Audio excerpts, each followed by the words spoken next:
और अधिक सत्संग सुनने के लिए हमारे चैनल को सब्सक्राइब करें तथा घंटी जैसे बटन को भी दबाएं और ऑल का ऑप्शन चुनें।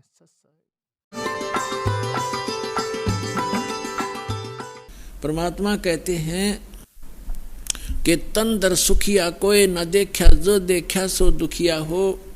और उदय अस्त की बात करे मन सबका किया विवेका हो। देखो निर्धन तो वैसे ही दुखी है, उसको तो सारे ही कष्ट उठाने पड़ते, भूख से भी परेशान, कपड़े वस्त्र मकान भी नहीं। तो परमात्मा कहते हैं तन धर सुखिया कोई ना देखा, जो देखा सो दुखिया हो। और उदय अस्त की बात करें कि ऐसे ऐसे राजा हो गए जिनका सूर्य अस्त हो और सूर्य उदय हो, वहाँ तक उसका राज हो, यानी पूरी पृथ्वी का शासक भी मैंने देख लिया। और ब्रह्मा विष्णु महेश को भी देख लिया, ये भी सुखी नहीं। और आप इस लोक में एक कोठी एक फैक्ट्री ला ली तो आप इसी में सुख मान लिया। एक कार ले ली को एक सेकंड का भरोसा नहीं, वह कार ले डूबे, पूरे परिवार का नाश हो जाए। तो बिना ज्ञान के डले ढो रहे थे पुण्यात्माओं। सौभाग्य आपका, आपका जन्म ऐसे समय में हुआ, धन्य आपके माता पिता जिनसे जन्म हुआ। आपका ऐसे समय में जन्म है और आपको ज्ञान हो रहा है, प्रमाण आपके सामने है, बच्चे से लेकर बूढ़े तक आज शिक्षित है। और आसानी से परमात्मा ने ऐसे इंस्ट्रूमेंट बनवा दिए। ये मैन माइंड नहीं है, ये गॉड गिवन माइंड से बनवाए गए हैं ताकि अपने बच्चों को घर बैठे वो संदेश पहुंचा सके और प्रमाणित कर सके, सब सदग्रंथों से आप परिचित हो सके। तो जो प्रसंग चल रहा है वहीं आते हम। तो परमात्मा कहते हैं हमने तन दर सुखिया कोई ना देखा, जो देखा सो दुखिया हो। उदयस्त की बात करें मैंने सबका किया विवेका हो। कहते हैं घाटे बाधे लाभ हानि में सारे दुखिया। लाभ हो गया किसी को, मान ले 2 लाख रुपए मिल गए कितने किसी सौदे में, उसको कैसी प्रेरणा करता है ये काल कि कोई ऐसा बिजनेस कर दूं, 5 लाख लेगा उधारे और 2 लाख वो 7 लाख ला का बैठ जाएगा और उसमें हो जाएगा घाटा। वो 2 लाख भी गए, टेंशन नहीं होगी। वो लाभ था वो भी टेंशन में बदल गया। और घाटे में तो दुख होता ही होता है। कहते हैं घाटे बाधे, घाटा माने हानि और बाधा माने लाभ। लाभ हानि में भी दुख है। घाटे बाधे सब जग दुखिया। और के गृहस्थी बैरागी हो। सुखदेव ने इस दुख के डर से गर्भ में माया त्यागी हो। फिर बताते हैं कि जंगम दुखिया, जोगी दुखिया, तपस्वी को दुख दूना हो। आस्था तृष्णा सब में व्यापत, कोई मैल नहीं सुनना हो। फिर परमात्मा कहते हैं कबीर परमेश्वर जी कि साच कहूं तो जग नहीं माने, पर भाई झूठ कही ना जाई हो। ये ब्रह्मा विष्णु शिव जी दुखिया जिन ये राह चलाई हो। पुण्यात्मा आज से 700 वर्ष पहले कोई ये कहे कि ब्रह्मा विष्णु महेश नासवान हैं, ब्रह्मा विष्णु महेश महादुखी हैं, तो सिर फुड़वाने वाली बात थी। क्योंकि आज इतना शिक्षित समाज है, स्वतंत्र भारत है और प्रजातंत्र है, उसके अंदर दास के साथ कितने जुल्म हो गए। या साचीकरण में झूठे मुकदमे बना दिए, जेल में डाल दिया है और रोज लाठी ठाठाओं या 1.5 आदमी। क्यों? उनकी रोजी रोटी बंद होगी, उनका ज्ञान समाप्त हो गया। पर जीखे बात नहीं बने, ये तो स्वीकार करना पड़ेगा क्योंकि जग जनता शिक्षित है। तो 600 वर्ष पहले ये बातें कहा करते परमात्मा के साथ, कैसे कह तो लेते कबीर जी की। कभी आने वाले समय में आपको सुनाएंगे वो कहानी परमात्मा के साथ। परमात्मा ने हमें 600 वर्ष पहले ये जानकारी देना चाहा था, जो दास उन्हीं की दी हुई आज आपके रूबरू कर रहा हूँ और सदग्रंथों से मेल कर रहा हूँ कि सदग्रंथों में भी लिखा था और भगवान भी बताया करते थे। लेकिन ये अज्ञानी संत ऋषि महर्षि आचार्य और शंकराचार्यों ने हम तक ये ज्ञान आने नहीं दिया, विरोध करा दिया, हमें मूर्ख बना दिया और हमें हमारे सभी पूर्वजों को पशु बनवा दिया, भूत बनवा दिया और नरक बना दिया उनका जीवन। अब जैसे श्री देवी भागवत के प्रथम स्कंद में सचित्र मोटा टाइप गीता प्रेस गोरखपुर से प्रकाशित के 28-29 पृष्ठ पे व्यास जी पूछ रहे हैं नारद जी से। नारद जी बता रहे हैं कि मेरे पिता ब्रह्मा जी ने देखा कि विष्णु जी हठ योग कर रहे थे, समाधि लगाए बैठे थे। ब्रह्मा जी ने पूछा विष्णु जी से कि आप तो सर्वेश्वर हो, आप तो सारी उत्पत्ति करता हो, सबके मालिक हो, आप किसकी भक्ति कर रहे हो? तब विष्णु जी कहते हैं कि मैं अधिक समय तक ज्यादातर मैं तप करता हूं, तप के बाद फिर मैं राक्षसों को मारने में लगा रहता हूं, उनके साथ युद्ध करता हूं, कुछ थोड़ा बहुत समय मिलता है तो लक्ष्मी जी के साथ। और फिर कहते हैं मैं देवी की पूजा करता हूं, देवी की, दुर्गा की। और मेरे स्पिरिचुअल नॉलेज में, मेरे अध्यात्म ज्ञान में जितना मुझे ज्ञान है, इस देवी से ऊपर कोई भगवान नहीं। तो इससे ये सारा कंसेप्ट क्लियर हो गया। ना नारद जी ने ज्ञान, ना व्यास जी को ज्ञान, ना ब्रह्मा जी को ज्ञान और ना विष्णु जी को ज्ञान। और विष्णु जी कितने सुखी, कहते पहले तप करता हूँ, बैटरी चार्ज करता है, सिद्धियां प्राप्त करके फिर राक्षसों से लड़ता है, वो सिद्धियां भी समाप्त हो जाती हैं, फिर तप करना पड़ता है। और थोड़ा बहुत समय मिलता है तो थोड़ी बहुत देर लक्ष्मी के पास बैठ बूठ लेता हूँ, नहीं तो फिर यही क्रिया में लगा रहता हूँ। तो खाक सुख है। और श्री कृष्ण उर्फ श्री रामचंद्र जी यहाँ आए थे पृथ्वी पर, उनका एक पल भी सुखी नहीं। बचपन से ही विवाह होते ही वनवास हुआ, सीता का अपहरण हुआ, रावण के साथ लट्ठम लट्ठा। आते ही सीता वापस ले आए, करोड़ों आदमी मरवा के। आती फिर घर से निकाल दी गर्भवती पत्नी, पति बच्चे कहीं, आप कहीं, वो जीव सुखी नहीं हो सकता चाहे कितनी बात बनावे। जिसका परिवार कहीं जंगल में पता नहीं वो मर रहा है या भूखा है या प्यासा है, और स्वयं से राजा के राष्ट्रपति बन जा। वो तो एक यहूदा के राजा थे, छोटे से टुकड़े के। उसके बाद श्री कृष्ण रूप में जन्मे। श्री कृष्ण का जीवन देख लो, कहाँ सुखी हुए। जेल में जन्म हुआ, मामा दुश्मन बन गया, कहीं कभी कहीं छुपाया उनको, कभी कहीं छुपाया, फिर कभी जरासिंह मारने आ रहा है, कभी कोई आ रहा है, कोई शिशुपाल दुखी कर रहा है। पर यहाँ से छोड़कर मथुरा को वहाँ एक द्वारका बनानी पड़ी, बहुत दूर जाके नालायक लोगों से टाइम पास किया। और लास्ट में पूरा परिवार कुल नाश हो गया उनका, पूरा यादव कुल उनकी आंखों के सामने कट के मर गए, लड़के। तो परमात्मा कहते हैं तुम बालक हो, इनकम्प्लीट स्पिरिचुअल नॉलेज, यानी little knowledge is the dangerous thing.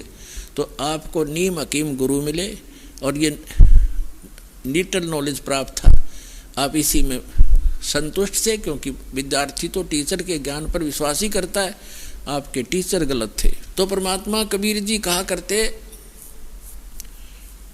कि साच कहूं तो जग नीमन। शंकर भगवान की देख लो आप कितने सुखी थे। पार्वती राजा दक्ष के हवन कुंड में जल कर मरगी, उसके अस्थि पिंजर को उठाकर भगवान शिव जी 10,000 वर्ष तक कंधे से लगाया, फिरता रहा, रोता रहा, बुरा हाल रहा। एक बार भस्मागिरी नाम का एक राक्षस दुष्ट भगवान शिव की भक्ति कर रहा था, उसी का दुश्मन बन गया और भस्म कड़ा मांग लिया उनसे, प्रतिज्ञाबद्ध वचनबद्ध करके प्रतिज्ञा करवा के, और फिर उन्हीं का दुश्मन बन गया। भगवान भाग रहे हैं, राक्षस पीछे पीछे भाग रहा है।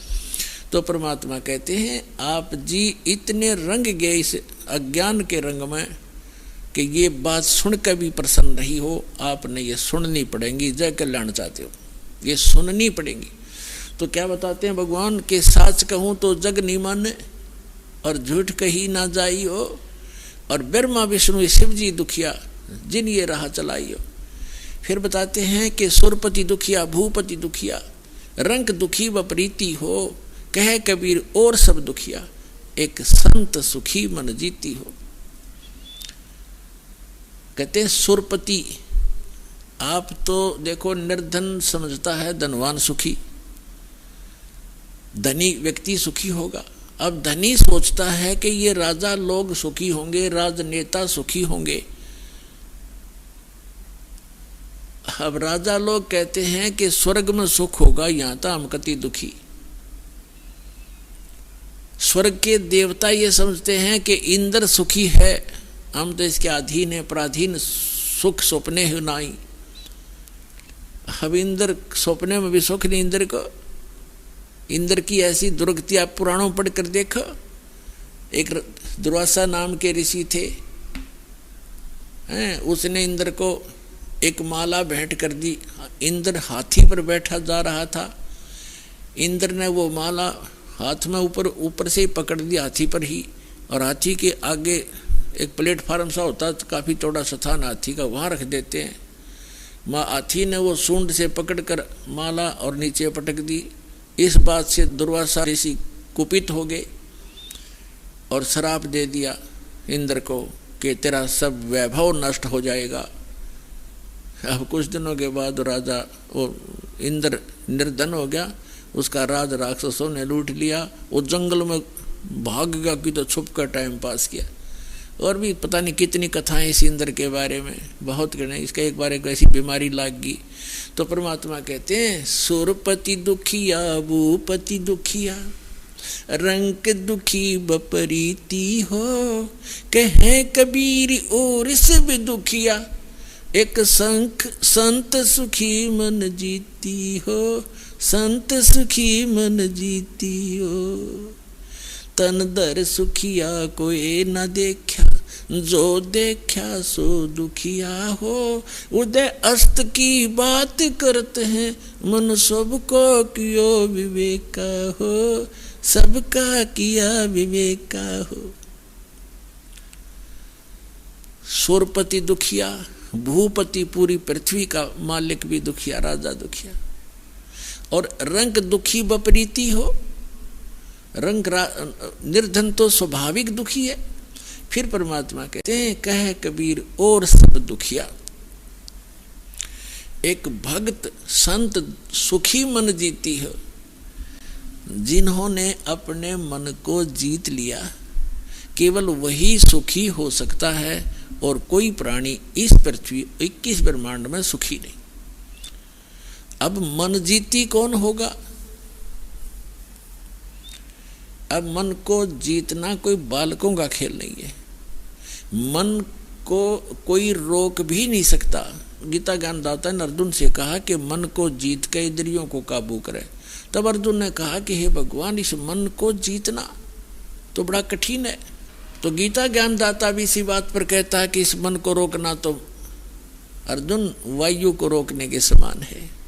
तो यहाँ परमात्मा ने जो अध्यात्म, जो कंप्लीट स्पिरिचुअल नॉलेज है, संपूर्ण अध्यात्म ज्ञान है, जिसको तत्व ज्ञान कहा है, उस सूक्ष्म वेद में परमेश्वर ने बताया है कि इस मन को रोका नहीं जा सकता, इसकी दिशा बदली जाती है।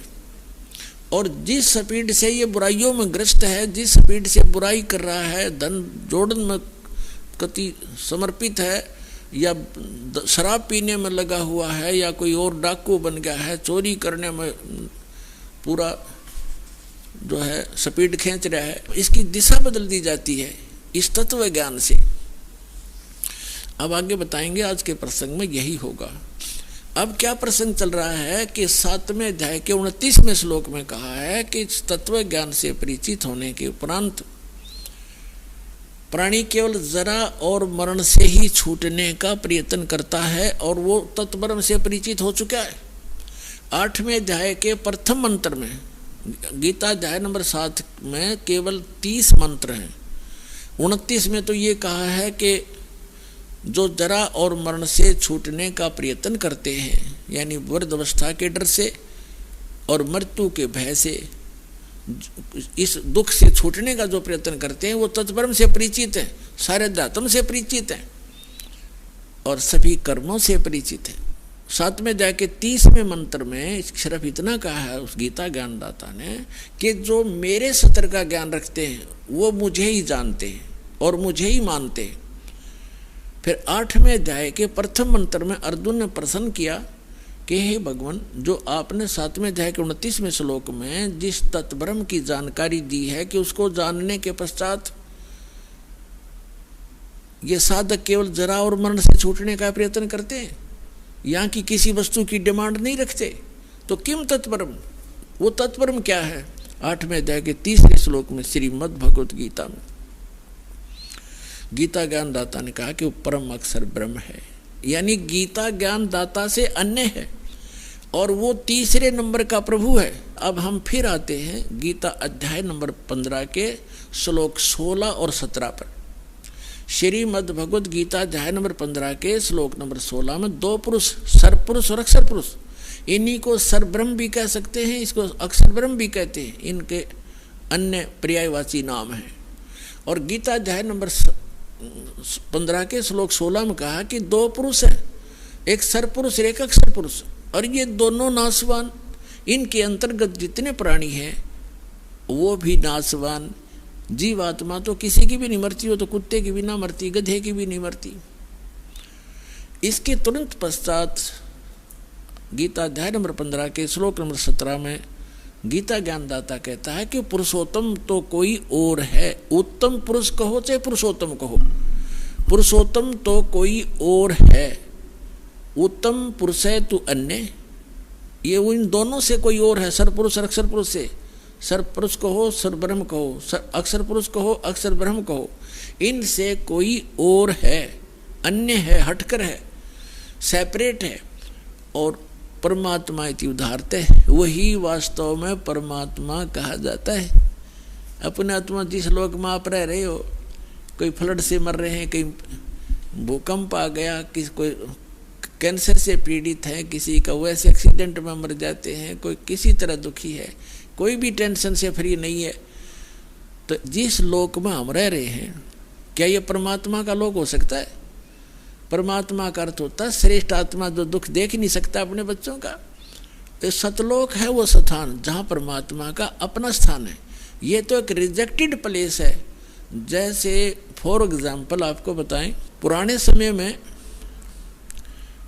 पहले यहाँ भारतवर्ष के अंदर राजा लोग जो दंडित करते थे, कोई नागरिक स्त्री या पुरुष हद से ज़्यादा ही जो अनियमितता रखती थे, ऐसा जुल्म कर देते थे, उनको ऐसी सज़ा देते थे, उनको काला पानी छोड़ दिया दे। काला पानी, वो काला पानी था इंडोमान निकोबार द्वीप, जो समुद्र के बीच में चारों तरफ से घिरा हुआ समुद्र से और अपने भारत से हजारों किलोमीटर दूरी पर। तो उसको वहाँ पर नौका से छोड़ाते थे और वापस आ जाते। तो फिर वो किसी तरह रहो वहाँ पर, वो पनिशमेंट प्लेस था, वो सजा का स्थान था। वहाँ ना कोई मकान था उनके लिए, ना खाने की व्यवस्था थी, थोड़ा बहुत जैसा भी वहाँ घास फूस उनको मिलता था वहाँ खाओ, ना कोई न्याय था वहाँ पर। कोई किसी ने पीटो, कोई किसी को किसी तरह दुखी करो, तगड़े हों वो उनको पीट छेद लें, जैसा जुल्म उनके साथ करो करते रहो। तो वो उसको काला पानी कहा करते, एक पनिशमेंट प्लेस था, वहाँ सजा का स्थान था। तो जो सतलोक है वो स्थान सुख में है, और वहाँ से जो गलती हमने की, हम यहाँ पड़ गया कि इस काला पानी में। आप यहाँ देख रहे हो, हमने अपने आप व्यवस्था बनाई है, ब्याह की व्यवस्था करी, ना तड़ गदर मचा हुआ था, तगड़ा है उसकी जिसकी लाठी उसकी भैंस, राजा है, चाहे किसी के साथ कितना बुरा हाल करो, किसी को तंग करो, किसी की बहन बेटियों की इज्जत लूटो, कोई कुछ नहीं कर सकता। और यहाँ मकान मकून हमने बना लिए ना, तो सिर फुटो ओले पड़ो, सिर फोड़ दें, गर्मी सर्दी में दुख पाओ, थोड़ी बुद्धि अपना, तो हमने अपने झूपड़ी गाड़ लिए, मकान बना लिए, तो ये लोग ठीक नहीं है। तो यहाँ क्या बताया है कि जो प्रसंग चल रहा है कि ये उस परमात्मा का लोक नहीं है, यह श्रेष्ठ आत्मा का स्थान नहीं है। तो परमात्मा उसे कहते हैं जो केवल सुख दे और साथ में दुख दे, वो परमात्मा नहीं रहा, वो श्रेष्ठ नहीं रहा। अब यहाँ कहते हैं जैसा कर्म कोई गलती करता सजा तो भोगेगा। तो यह गलती करता क्यों है? हम गलती करने की आवश्यकता क्यों पड़ी हमने? हमारा ये शरीर ऐसा है और साथ में एक बैड एलिमेंट ये मन हमारे साथ है जो सारी गलती करवाता है, और फिर सजा आत्मा पाती है। आत्मा परमात्मा का अंश है, ये मन जो है इस काल का एजेंट है। तो हमने इस एजेंट को अपने काबू करना है, इसको समझाना है इस ज्ञान के माध्यम से। जैसे प्रसंग है कि कह कबीर और सब दुखिया एक संत सुखी मन जीती हो। तो प्रसंग जो चल रहा है, इस मन को कैसे जीतना है, इसको जीता नहीं जा सकता, इसकी हम दिशा डाइवर्ट करेंगे, इसको परिचित कराएंगे अच्छे और बुरे से। तो जो यहाँ हम कैसे करेंगे, जैसे अभी आपको बताया जाएगा। 15वें अध्याय के 17वें श्लोक में कहा है कि उत्तम पुरुष तु अन्य परमात्मा इति उदाहरत है। जिसको भगवान कहा जाता है, कोई और परमात्मा है। 8वें अध्याय के 3 श्लोक में आपको प्रमाणित कर दिया। गीता ज्ञानदाता कहता है कि वो परम अक्षर ब्रह्म है। वो परम अक्षर ब्रह्म कहो, परम अक्षर पुरुष कहो, उसको हम सत्य पुरुष कहते हैं। परम अक्षर कहते हैं अविनाशी। 15वें अध्याय के 17वें श्लोक में श्रीमद् भगवद गीता में कहा कि उत्तम पुरुषत्वन्य परमात्मा उदाहरते ये लोग तरम अविश्य विवर्ती अवय ईश्वर है। अवय माने अविनाशी भगवान। तो परम अक्षर ब्रह्म का अर्थ होता है वास्तव में अविनाशी। हम उसे सत्य पुरुष कहते हैं संत लैंग्वेज में। परमात्मा ने जो ज्ञान बताया है वो अपनी ही महिमा आप ही बताई है कि वो सत्य पुरुष मैं हूँ। हम ही अलख अला हैं कुतुब गोस और पीर, गरीबदास खालिक धनी हमरा नाम कबीर।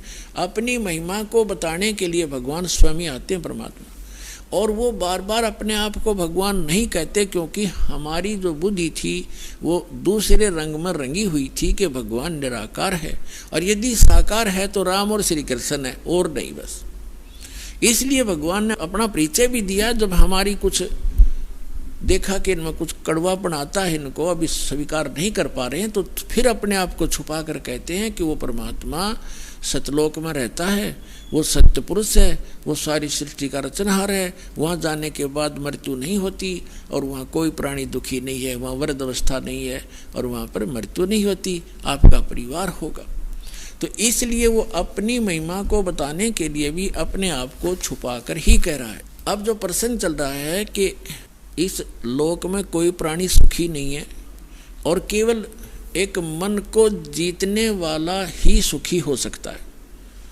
अब मन को जीतना कैसे है, उसके लिए आपको आज का जो सत्संग दास सुनाना चाहा था अब प्रारंभ कर पाऊंगा। अभी तक तो इसकी भूमिका बनी है। आज का सत्संग है कि तीन प्रभुता मान्या करते श्री ब्रह्मा रजगुण, श्री विष्णु सतगुण और श्री शिव जी तमगुण। हम केवल इन्हीं को मानते थे, और भूल भटक कर कोई एक आधा कहता था कि कोई ब्रह्म है। ब्रह्म इससे आगे ज्ञान देने वाला इस पृथ्वी पर नहीं हमने पाया, केवल परमात्मा या परमात्मा से परिचित उन महापुरुषों को छोड़कर। उनकी अमर वाणी में यह प्रमाण पहले ही था, उसको हम समझ नहीं सके, बेशक पढ़ते रहे।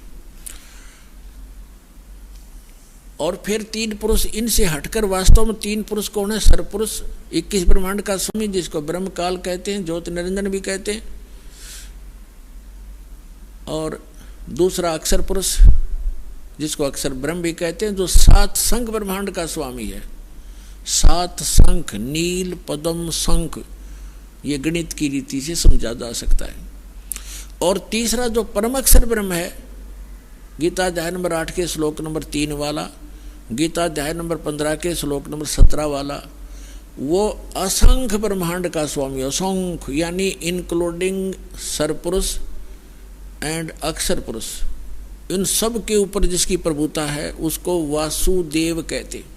वासुदेव माने सबके ऊपर जिसकी प्रभुता है वो वासुदेव है। वेदों में वासुदेव जो शब्द है वो पूर्ण परमात्मा के लिए है, और हमारे ऋषि महर्षि हमारे बच्चों के नाम वेदों के आधार से ही रखा करते थे।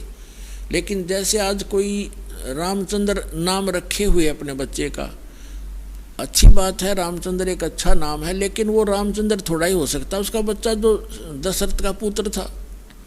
तो शुभ नामों से हम अपना नाम अपने बच्चों का रखते रहे। इसी प्रकार जो श्री कृष्ण जी को वासुदेव हम माना करते थे, श्री कृष्ण वासुदेव नहीं थे, उनके पिताजी का नाम था वासुदेव और वेदों से लिखा हुआ था। लेकिन वासुदेव का जो डेफिनेशन है वो है कि सब के ऊपर जिसका वास हो वो प्रभु। तो अब जो प्रसंग हम आपको सुनाने जा रहे हैं कि अब 3 पुरुष, तो ये हो गए सरपुरुष, अक्षर पुरुष और परम अक्षर पुरुष। सरब्रह्म, अक्षर ब्रह्म और परम अक्षर ब्रह्म। जिसको हम अक्षर ब्रह्म को हम कहते हैं कंप्लीट गॉड, परम अक्षर ब्रह्म को हम कहते हैं कंप्लीट गॉड, पूर्ण परमात्मा, सबका क्रिएटर, सबका उत्पत्ति करता, हम उसको सत्य पुरुष भी कहते हैं। और अन्य जो भगवान है वो नाशवान है। इस परम अक्षर ब्रह्म को छोड़कर सबकी जन्म मृत्यु होती है। उनके अंतर्गत जितने प्राणी हैं उनकी भी जन्म मृत्यु होती है। अब जिस लोक में हम रह रहे हैं ये महा दुखदाई लोक है। यहाँ जन्म मृत्यु सदा बनी रहेगी और पुण्य से अच्छे पोस्ट प्राप्त हो जाएंगे, पाप से पशु पक्षी बन जाओगे और 84 लाख जन्म मरण का ये चक्र सदा बना रहेगा। जब तक हम उस परम अक्षर ब्रह्म की भक्ति, उनके द्वारा बताए गए कंप्लीट स्पिरिचुअल नॉलेज, संपूर्ण अध्यात्म ज्ञान, तत्व ज्ञान के आधार से नहीं करेंगे तो उसके लिए क्या बताया है? मन तो चल रे सुख के सागर, जहाँ शब्द सिंधु रत्नागर। मन तो चल रे सुख के सागर, जहाँ शब्द सिंधु रत्नागर। आपको सबसे पहले सुख सागर की डेफिनेशन बताते हैं, परिभाषा बताते हैं। सुख सागर किसे कहते हैं? शंखों लहर मेर की उपजे, कहर नहीं जा कोई। दास गरीब अचल अविनाशी, सुख का सागर सोई। शंखों लहर मेहर की उपजे, कहर नहीं जा कोई। दास गरीब अचल अविनाशी, सुख का सागर सोई। जहाँ शंखों लहर मेहर की उपजे और कहर नहीं जहाँ कोई। दास गरीब अचल अविनाशी, सुख का सागर सोई। आदरणीय गरीबदास साहिब जी गांव छुड़ानी, जिला झज्जर, हरियाणा में हुए हैं। इनको वो हमारे पिता मिले थे आकर, वो परमात्मा आए थे, उस दृढ़ भक्त को मिले थे। एक जाट थे, किसान थे, 1400 एकड़ जमीन थी। कोई मांगने खाने वाले, कोई भिखारी नहीं थे, या कोई रोजी रोटी के लिए कथा सुनाने वाले नहीं थे। ये खुद समर्थ थे, संपन्न थे। और उनको आकर परमात्मा 10 वर्ष की उम्र में मिले, सचखंड लेकर गए, जहाँ मालिक रहते हैं, जहाँ हम रहा करते थे पहले। हम यहाँ काला पानी आगे वहाँ गलती करके, अब हमें वापस ले जाया जा रहा है सुधार करके। आपकी अपनी वृत्ति सुधारो, यहाँ के लोक की इच्छा हटाओ और फिर वहाँ चलेंगे जहाँ हम सदा सुखी रहेंगे। यहाँ से तो जाना पड़ेगा, चाहे कोई खरबपति है और ये भी पता नहीं कब छूट जाए जीवन। यहाँ की वस्तु की आशा करे, तेरा धिक्कार है। अज्ञान भरा हमारे अंदर, बगैर ज्ञान के हम यहीं फंसे बैठे रहे। अब परमात्मा यहाँ बताते हैं कि क्या मांगू कुछ थिर न रहाई, और देखत नैन चला जग जाई। 1 लख पूत 1.25 लाख नाती, उस रावण के आज दीवान बाती। फिर बताते हैं कि कहे कबीर अंत की बारी, जैसे हाथ झाड़ कर चला जुआरी। अब परमात्मा कहते हैं क्या मांगोगे तुम यहाँ पर, क्या मांगोगे? जैसे संतान नहीं, एक पुत्र मांग लोगे, चलो वो भी दे दूंगा। कोई निर्धन है, धन मांग लोगे। क्या एक कोठी एक कार मांग लोगे, वो तो कोई बात बड़ी नहीं। फिर इस तो बन गया क्या? क्या बताते हैं कि 1 लाख पुत्र थे रावण के। अब उस टाइम बड़ा भगवान कोई नहीं मानता, क्योंकि हाँ हमारी एक ऐसी भावना बनी हुई थी कि जिसका लड़का है, लड़की को तो हम संतान नहीं मानना थे, ऐसी दुर्बुद्धि होगी थी हमारी। जिनका पुत्र है तो वो संतानवान और भगवान माना जाता था, और जिसका संतान नहीं कहते बस वो तो उसका शक्ल भी ना देखो सुबह सुबह, ऐसी धारणा पर रखी थी, लेकिन यह गलत थी।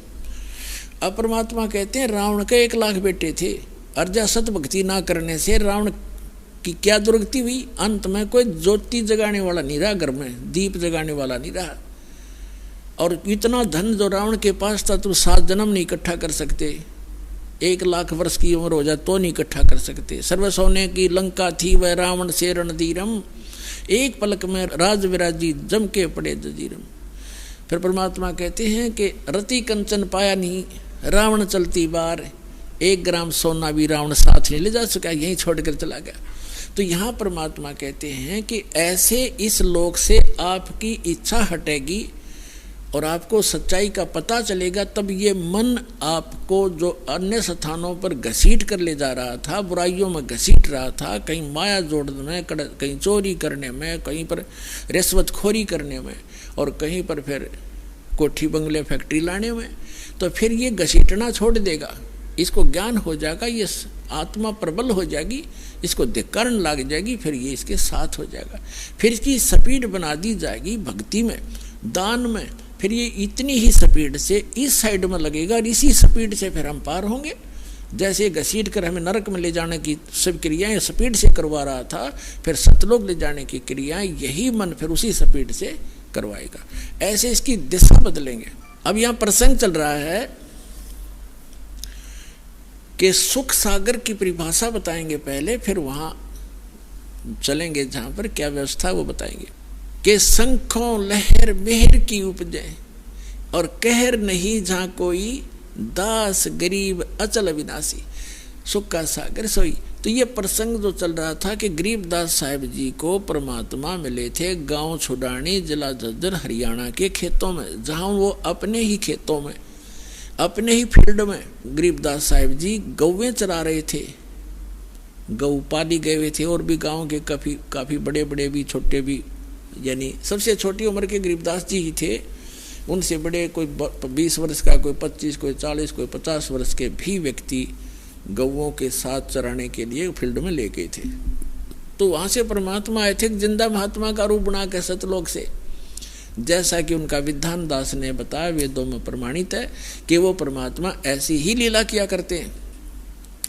तो गरीबदास साहिब जी को खेतों में जंगल में मिले थे, लंबी कहानी है, फिर आने पर बताएंगे। अब जो प्रसंग है तो उनको सचखंड लेकर गए, फिर वापस छोड़ा था 8-10 घंटों के बाद, तब उन्होंने आकर बताया है, क्या बताया है कि शंखों लहर मेहर की उपज कहर नहीं जा कोई। कहर माने दुख है। जैसे एक परिवार का इकलौता पुत्र था, रोग से मृत्यु होगी, किसी की दुर्घटना से होगी, तो कहर टूट गए, वो कहर था। या हम किसी को सताने के लिए प्रयत्नशील होते हैं, या किसी और सारा दिन हम 2 रोटी के लिए ही जंग धोते रहते हैं। तो कहने का भाव ये है कि वहाँ शंखों लहर मेहर की उपजे कहर नहीं जा कोई, वहाँ कोई दुख नहीं। अब जैसे इस दास के साथ बहुत बार बनता है, पहले भी बनता था कि जैसे अकेला होता हूँ तो एक बार ऐसी हिलोर उठती है अंदर से, जैसे कोई कितना ही हमें सता रहा हो, कितना ही दुखी कर रहा हो, उसके प्रति भी दोष नहीं आता, उसके प्रति भी द्वेष नहीं होता, कोशिश करने से भी नहीं होता, सब अपने से लगते हैं।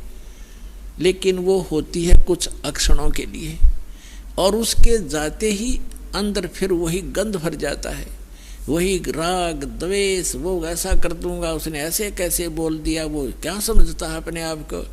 तो वो सारा गोबर फिर अंदर जो का त्यों प्रभावित हो जाता है। तो गरीबदास साहिब जी कहते हैं उस सतलोक में जाने के बाद आपको ऐसा बॉडी मिलेगा जिसमें ना बीपी हाई हो ना लो हो, और वहाँ का आहार इतना अच्छा है, वहाँ विकार उत्पन्न होते ही नहीं, चाहने से भी नहीं होते। जैसे छोटा बालक है 2-3-4 वर्ष का, उसमें कोई विकार होता ही नहीं, कोशिश करने से भी नहीं हो सकता। काम क्रोध मोह लोभ अहंकार उसमें कुछ होता है नहीं। अभी माता पिता या कोई भाई उसको धमका देता है, एक दो थप्पड़ भी लगा देता है, 2 मिनट के बाद फिर सीने से लग जाता है पे आकर के, तो उसमें वो द्वेष ही नहीं, किसी ने मुझे मारा मैं इससे बात नहीं करूं, या अन्य कोई विकार नहीं।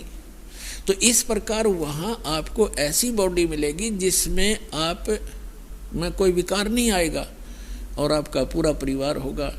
तो वहाँ कोई गलती कराने वाला अन्य एलिमेंट नहीं होगा, तो वहाँ हम सुखी हो सकते हैं। तो क्या बताते हैं, मन तू चल रे सुख के सागर, जहाँ शब्द सिंधु रत्नागर। अब सुख सागर कहा सतलोक को। अब जैसे समुद्री जहाज में बैठकर कोई जाता है और वो निकल जाता है 200 किलोमीटर समुद्र में, उसके बाद उसको समुद्र में जल के अतिरिक्त और कुछ दिखाई नहीं देता उस जहाज से न्यारा। उस जहाज से अलग जो वस्तु है केवल वाटर है, और जहां तक नजर जाती है कई दिनों तक चलते रहते हैं। तो कहने का भाव ये है कि सतलोक में वो सुख ऐसे भरा पड़ा है जैसे दूसरी वस्तु नहीं, समुद्र के बीच में जाने के बाद आपको दृष्टिगोचर नहीं होती। तो ठीक इसी प्रकार सतलोक में जाने के बाद वो सुख सागर इसलिए कहा है कि वहाँ कोई दुख नाम की वस्तु नहीं है। तो इसलिए ऐसे स्थान को हमारा विश्वास ना होता कि सचमुच कोई स्थान ऐसा है, क्योंकि हमने सुना नहीं कभी। अब जैसे कोई गांव में रह रहा है, गांव के बाहर और एक झोंपड़ी डाले बैठा है, आसपास के उसके पशु सूअर आदि फिरते रहते हैं, और उसको कोई ये कहे कि तुझे चंडीगढ़ के अंदर एक प्लाट दिलाता हूँ, चल तेरे ये नाम फार्म भरवा दूंगा, ऐसी कोई स्कीम है। यदि उसको विश्वास है वो तुरंत कहेगा भरवाओ जी, अभी भरवाओ, और फटाफट वहाँ जा बैठेगा झोपड़ी छोड़ के। तो अब जब हमें वो विश्वास होगा कि वहाँ ऐसा स्थान है, तो फिर हम इस झोपड़ी न छोड़ांगे, चाहे यहाँ 6 मंजिल की कोठी हो, उस स्थान के सुख के बराबर या वह झोपड़ी है जो बाहर जहाँ सूअर घूमते रहते हैं। लेकिन हमने अब यही उत्तम है, कोई विकल्प नहीं। और ये झोपड़ी जो है कितनी बड़ी कोठी है, कल मृत्यु हो जाएगी, सत्साधना नहीं की तो कुछ दिनों के बाद वहीं गधा बनकर कुत्ता बनकर कुट्ठी के बाहर ही घूम रहा होगा, उसमें प्रवेश करने के लिए उसको अलाउड नहीं होगा। तो ये दुख दिखेंगे आपको, तब आपका मन हटेगा, तब ये मन जीता जाएगा, मन जीती हो जाओगे, आप यहाँ की बकवादों को नहीं चाहोगे। अब इस ज्ञान के माध्यम से आपको पता चलेगा, यदि आज हम किसी का धन चोरी करते हैं, रिश्वत लेते हैं, तो आगे आपको आने वाले जन्मों में उसका प्रतिफल देना पड़ेगा। कोई भैंस बनकर देगा, कोई कुत्ता गधा बैल बनकर, कुत्ता रखवाली करेगा, बैल बनकर उसके खेतों में जोतेगा, कोई भैंस बनकर, गाय बनकर, वो वापस करने पड़ेंगे, कोई गधा बनकर, कोई ऊंट बनकर, घोड़ा बनकर। तो क्यों पंगे में पा दें हम? और किस लिए करते हैं लूट खसोट, किस लिए करते हैं माया जोड़ी, रिश्वतखोरी, डाके? हम किस लिए करते हैं? हमने अपनी परंपराएं बिगाड़ ली। मनुष्य जीवन मिला था केवल भक्ति करने के लिए, और मनुष्य जीवन का मूल काम हम भूल गए। हम यहाँ की परंपराओं को बनाकर इसमें अपनी शान शौकत समझने लग गए।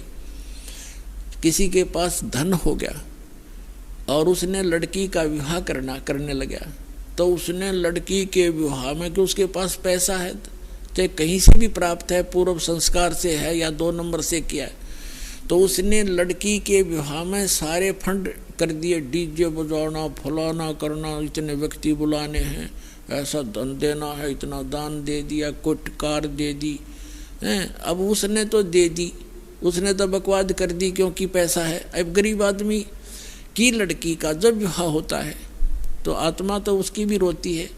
तो पिता भी समझता है कि आज पड़ोस में एक लड़की का विवाह हुआ है, उसको ऐसा वैसा दिया गया है, इतने उसको कपड़े दिए हैं, इतने गहने दिए। तो वो गरीब व्यक्ति अपनी बेटी के मुंह की तरफ देखता है, कहीं इसके मन में ठेस ना पहुंचे बेटी को। तो जितना उसका सामर्थ्य होता है उससे ज़्यादा कर्जा वर्जा करके अपनी बेटी को कोशिश करता है वो आइटम पूरे करने की, लेकिन फिर भी उतना नहीं कर पाएगा और नुकसान और कर्जवान भी हो जाएगा। तो ये जो बकवाद हमने शुरू कर रखी है ये ख़त्म करनी पड़ेंगी। अब विवाह तो परमात्मा ने कर रखा है, बच्चा और बच्ची का जो संस्कार उसका पहले ही बना रखे है। बाद में तो हम बेमतलब का ड्रामा और अपनी बकवाद दिखाते, लोग दिखावा करते। हमने बच्चों का विवाह कति सिंपल वे से करना चाहिए। अब जैसे हम बकवाद करी, एक ने बड़े धूमधाम से लड़के का विवाह था, डीजे बजवाया, सारे सांग करवाए हैं, खूब ठाठ तर बड़े गहने गाने बनवा कर रख कर तैयार कर दिए, और विवाह के लिए जा रहे थे। और वो लड़के दुल्हे वाली गाड़ी जिसमें 7-8 3-4 घर के रिश्तेदार दामाद उसके बैठे हुए थे, यानी उस लड़के के जीजा वगैरह बहनोई, और वही कार टकरा गई एक ट्राले से। वो दुल्हा भी मर गया और वो बहनों के बटे हुए मर गए 1-2 साथ में ही। वह कुंबा गानी होगी। पहले दिन तो नाचे कूदे थे, ठाठ बांध रहे थे, और अगले दिन टक्कर मार कर हो रहा सारा परिवार, चाट ले डीजे ने। और बजा ले बाजे भी। तो यहाँ संतों ने बताया है, जैसे आदरणीय नानक साहिब जी को परमात्मा सचखंड लेकर गए थे बेई नदी से, उनको वापस छोड़ा था, उसी दिन से उनकी वृत्ति संसार से हट गई थी, क्योंकि सुख में सथल उन्होंने आंखों देख लिया था, और यहाँ के दुख से परिचित वो पहले ही से ही थे। तो क्या उन्होंने कहा, वो मायूस से रहा करते थे। तो कोई व्यक्ति जो जाते थे, कोई नए नए जाते थे, वो पूछा करते थे कि महात्मा जी आप तो बड़े मायूस से रहते हो, साधु संत फकीर तो निश्चिंत होते हैं, आप तो हमेशा ऐसे लगते हो जैसे चिंताग्रस्त हो, आप खुश क्यों नहीं रहते। तब नानक साहब जी ने कहा था कि ना जाने काल की कर डारे और किस विध ढल जा पासावे, और जिनाते सरते मौत खुड़क दी उन्हानू केड़ा हासावे। कि यहाँ ना पता कब के बिजली गिर जा, तो इस गंदे लोक में किस पर खुशी मनाऊं मैं। अपने आत्माओं देखो यहाँ प्रसंग जो चल रहा है कि सुरपति दुखिया भूपति दुखिया, रंग दुखी बपरीती हो, कह कबीर और सब दुखिया, एक संत सुखी मन जीती हो। तो दूसरा पहलू बताते हैं, जैसे नानक साहिब जी से किसी ने कहा कि आप क्या कभी सब समय में ऐसा ही रहते हो, क्या आप कभी खुश नहीं होते। कहते खुश होता हूँ, मुझे जो ज्ञान प्राप्त हुआ है, मुझे जो भगवान प्राप्त हुआ है, और जो विधि मुझे मिली है, और मैं सत्संग सुनाता हूँ, जो सत्संग सुनने के लिए साधु संत यानी भक्त आते हैं, ये जब आते हैं तो मैं खुश होता हूँ, और जब ये चले जाते हैं यहाँ से मेरे पास से तो मैं दुखी होता हूँ। किस लिए खुशी होता हूँ और किस लिए दुखी होता हूँ। सुखी तो इसलिए होता हूँ कि इन्होंने इन पुण्यात्माओं को परमात्मा के उस अनमोल खजाने का ज्ञान हुआ और उनकी रुचि बन गई, अब इनका कल्याण हो जाएगा। और जब ये यहाँ से जाते हैं संसार में, तो चिंता मुझे ये बन जाती है कि वहाँ असंख्य व्यक्ति हैं और हजारों की संख्या में गुमराह करने वाले संत भक्त हैं, और कहीं ऐसा ना हो ये बच्चे उन भ्रमित ज्ञान से परिचित संत भक्त से संपर्क में आकर रास्ता ना छोड़ जाए। और जब ये सारे के सारे वापस आ जाते हैं तो मुझे मेरी खुशी का ठिकाना नहीं रहता कि मेरी फसल में कीड़ा लगा नहीं। तो क्या बताते हैं कि साध मिले सड़ सादी होंदी और विछड़ जा दिलगिरी वे, अख दे नानक सुनो जहाना, ये मुश्किल हाल फकीरी वे। इसलिए ये भक्ति बड़ी कठिन बन गई है, बड़ी मुश्किल हो गई है फकीरी यानी भक्ति, क्योंकि इस ज्ञान के जानने वाले लोग नहीं हैं, और मैं अकेला बताने वाला हूँ, हजारों की संख्या में मिसगाइड करने वाले हैं। तो ये मुश्किल हाल फकीरी बन गई कि साध मिले सड़ सादी होंदी। ये वापस आते हैं जब मैं खुशी से फूला नहीं समाता हूँ, और जब ये चले जाते हैं तो दिलगिरी वे यानी दुखी होता हूँ, कहीं इनको कोई मिसगाइड ना कर दे, मुश्किल से सिर चढ़ाए। तो यहाँ परमात्मा कहते हैं कि तुम नाचते गाते हो, बकवाद करते हो, और 1 मिनट में बिजली गिर जाती है, खा के ये नाचना गाना। तो ऐसा रहो जैसे नानक साहिब जी बताना चाहते हैं कि ना जाने काल की कर डारे और किसी भी ढल जा पासावे, और जिनाते सरते मौत खुड़क दी कि उन्हानू केड़ा हंसावे। और फिर दूसरी बात ये है, जैसे विद्यार्थी, ये एक विद्या केंद्र है पूरी पृथ्वी, और जिनको मानव शरीर प्राप्त है, ये ड्रेस अलग है अन्य प्राणियों से, आपकी कुत्ते से, गधे से, सूअर से, तो ये ड्रेस अलग है, तो इसका काम भी कोई और ही है। यदि वो पशु पक्षियों जैसे ही कर्म हम इस ड्रेस में करते हैं, ये पोशाक है, एक चोला है शरीर हमारा, तो फिर हम समझदार नहीं हैं, हमें पता ही नहीं है कि हम किस उद्देश्य को लेकर ये ड्रेस पहने हुए हैं। और जो आप विद्यार्थी हैं, मनुष्य शरीर प्राप्त प्राणी पूरी पृथ्वी पर, ये सभी विद्यार्थी हैं, और इनको परमात्मा पाने वाली, आत्म कल्याण करवाने वाले इस विद्यालय में प्रवेश प्राप्त हो चुका है। आपके इतने अच्छे नंबर हैं, इतने अच्छे अंक हैं आपके, और जो बच्चा जिस भी ट्रेनिंग में प्रवेश किए हुए है और उस ट्रेनिंग को करता नहीं, विद्यालय के समय को विद्यार्थी जीवन में वो सिनेमा देखता है, शराब पीता है, बढ़िया भोजन खाता है और जो काम है उसको भूल गया, वो कर नहीं रहा है, तो वो बच्चा बाद में पछताता है। जैसे एक समय ये दास हरियाणा सरकार के अंदर जूनियर इंजीनियर सिविल के अंदर कार्यरत था। तो जहाँ हमारा कंस्ट्रक्शन वर्क चल रहा था वहाँ पर रोड का भी कंस्ट्रक्शन वर्क चल रहा था, रोड का, सड़क का। तो सड़क के ऊपर एक व्यक्ति का काम कर रहा था, उसके बच्चे वहीं मिट्टी में, जैसे मजदूरों के बच्चे वहीं रहते हैं साथ में।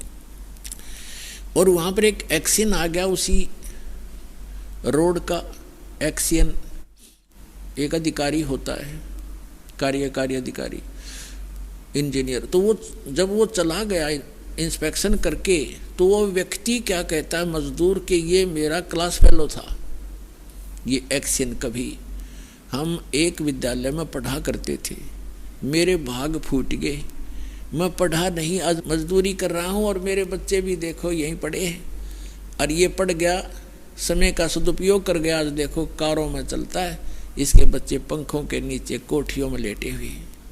अब वो रो रहा था इस बात को याद करके। तो यहाँ परमात्मा आपको याद दिलाना चाहते हैं कि उस समय आप रोओगे, पछताओगे। जब ये समय हाथ से छूट जाएगा मनुष्य जीवन का, तो इसी तरह पछताओगे। ये विद्यालय का समय है आपका, ये मनुष्य जीवन जब तक है आप विद्यार्थी हैं, और इसमें ये कार्य नहीं किया भक्ति वाला, तो बाद में पशु पक्षी बनकर रोया करोगे। गरीबदास जी कहते हैं, ये संसार समझदा नहीं, कहंदा श्याम दोपहरे नु, गरीबदास ये वक्त जाता रोगे इस पैरे नु। ये मनुष्य जीवन एक बार हाथ से छूट गया, इस पैरा माने समय को रोया करोगे। फिर जैसे कुत्ता रात्रि में ऊपर को मुंह करके रोता है, उसकी आत्मा में कभी ना कभी वो बात याद आती है, मैं कितना गलती किए हुए हूँ, आज मैं कहाँ पड़ा हूँ, लेकिन हो कुछ सेकंड के बाद फिर वो भूल पड़ जाती है। तो ये प्रसंग जो बताया जा रहा है आपको, कहते हैं कहे कबीर और सब दुखिया, एक संत सुखी मन जीती हो। अब आपने ये उद्देश्य बनाना पड़ेगा कि हम विद्यार्थी हैं, मनुष्य जीवन प्राप्त प्राणी, चाहे स्त्री का है चाहे पुरुष का, ये मानव शरीर कहा जाता है। तो ये जितने भी मानव शरीर प्राप्त प्राणी हैं ये विद्यार्थी हैं, इनका उद्देश्य परमात्मा पाना, आत्म कल्याण करवाना है। वो दूसरी बात है कि किसने कौन सी ट्रेनिंग कर रहा है। जैसे कोई विष्णु की साधना कर रहे हैं तो वो ट्रेनिंग उसकी न्यारी है, स्वर्ग तक की पहुंच है, वहां से फिर वापस जन्म मृत्यु सदा बनी रहेगी। ऐसे कोई विष्णु शंकर जी की पूजा करता है तो वो भी वो ट्रेनिंग अलग है, उसका लाभ अलग है, भिन्न है। कोई ब्रह्म तक की साधना करता है, वो ब्रह्म की ट्रेनिंग कर रहा है, वहां जाने की, ब्रह्म लोक में चला जाएगा, पुण्य समाप्त करके फिर वापस आएगा। गीता अध्याय नंबर 8 के श्लोक नंबर 16 में प्रमाण है कि ब्रह्म लोक पर्यंत भी सभी प्राणी पुनरावृत्ति में, वहां गए हुए भी जन्म मृत्यु में ही रहेंगे। तो इसी प्रकार जो अक्षर पुरुष की तो यहाँ साधना कोई करता ही नहीं, क्योंकि उसके लोक में जाना नहीं होता। हमने फिर उसके बाद तो पार ब्रह्म, सबसे परला परमात्मा, जिसको परम अक्षर ब्रह्म कहा है, संतों ने उसको पार ब्रह्म कहा। पार ब्रह्म, एक ब्रह्म, एक पर ब्रह्म, और तीसरा पार ब्रह्म। पार माने सबसे पर पार का, सबसे ऊपर वाला, सबसे परली पार का। तो हमने साधना उस पार ब्रह्म की करनी है, परम अक्षर ब्रह्म की करनी है, पर ब्रह्म की नहीं करनी, ना ब्रह्म की करनी। उसकी प्राप्ति का उद्देश्य नहीं रखना। साधना अलग चीज होती है, लेकिन प्राप्ति का टारगेट हमने सतलोक का बनाना है, सचखंड में जाने का, जहाँ जाने के बाद लौटकर फिर संसार में नहीं आते। अब हम आते हैं, मन तू चल रे सुख के सागर, जहाँ शब्द सिंधु रत्नागर। शब्द सिंधु यानी जहाँ सुख का सागर, सुख ही सुख है। फिर कहते हैं कोट जन्म तन भरमत हो गे, कुछ ना हाथ लग्या रे, कुकर सुकर खरबा बोरे, कौआ हंस बुगारे। कोटि जन्म तू राजा की, ना मिटी न मन की आशा, भिक्षुक होकर दर दर घूम्या, ये मिला न निर्गुण रासा। इंद्र कुबेर ईश की पदवी, ब्रह्मा वरुण धर्मराया, विष्णुनाथ के पुरकों जाके तू फिर भी वापस आया। असंग जन्म तन मरत्या हो गे, जीवित क्यों न मरे रे, द्वादश दरमहल मठ बोरे, बहुर ना दे धरे रे। फिर बताते हैं दोजक भिष्ट सभी तैं देखे राजपाट के रसिया। दोजक भिष्ट सभी तैं देखे राजपाट के रसिया। तीन लोक से तिरपत नाही ये मन भोगी खसिया। सतगुरु मिले तो इच्छा मेटे पद मिल पदे समाना। चल हंसा उस लोक पठाऊं जो आदि अमर अस्थाना। चार मुक्ति जहाँ चंपी करती माया होरी दासी। दास गरीब अभय पद पर से वो मिले राम अविनाशी। गरीबदास साहिब जी ने परमात्मा को देखा, परमात्मा से प्राप्त स्पिरिचुअल कंप्लीट स्पिरिचुअल नॉलेज, वो संपूर्ण अध्यात्म ज्ञान के आधार से क्या बताया है कि कोट जन्म तन भर मत होगे।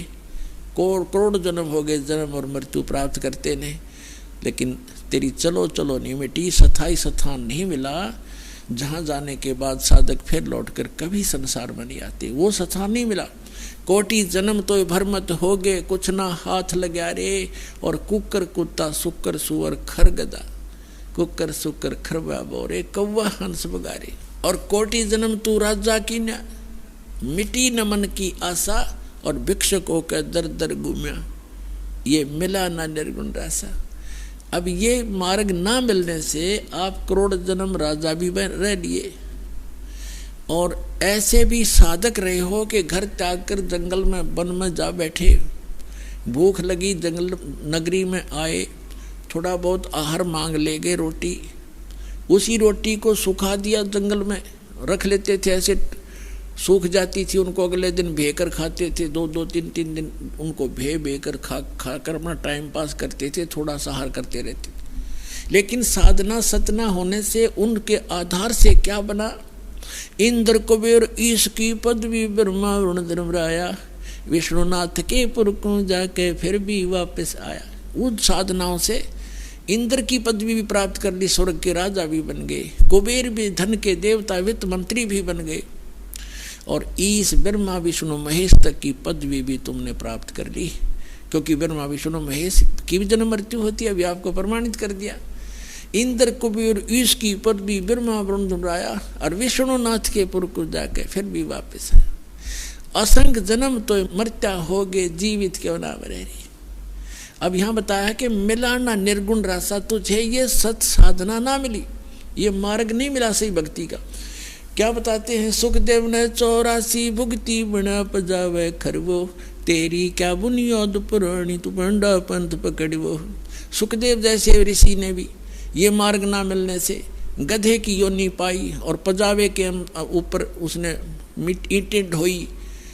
कहते सुखदेव ने 84 भुगती बना पजावे खरवो, तेरी क्या बुनियाद पुरानी तू पेंडा पंथ पकड़वो। तेरी क्या औकात है भोले आत्मा?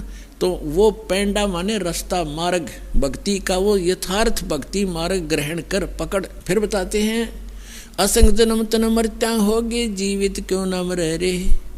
दवा 10 दर मद महल मठ बोरे, बहुर न दे धरो रे। गीता अध्याय नंबर 15 के श्लोक नंबर 4 में कहा है कि उस तत्व ज्ञान की प्राप्ति के पश्चात परमेश्वर के उस परम पद की खोज करनी चाहिए, जहाँ जाने के बाद साधक फिर लौटकर कभी संसार में नहीं आते।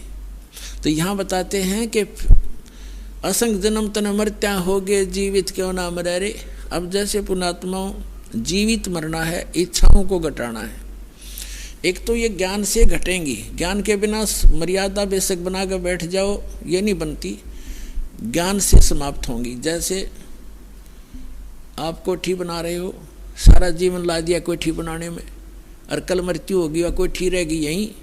एक सेठ था, आंखों देखा, एक मजदूर बता रहा था कि हम वहाँ मजदूरी कर रहे थे और उसने कम्प्लेक्स बनाना था शहर के अंदर, रोहतक के अंदर, और शाम को मजदूरों की तनख्वाह देकर हम वही बैठे बैठे अपने गिन रहे थे तनख्वाह जो हमें मिली थी। और वो वहीं पर टूटी लगा रखी थी तराई तरुई के लिए, गर्मियों का मौसम था।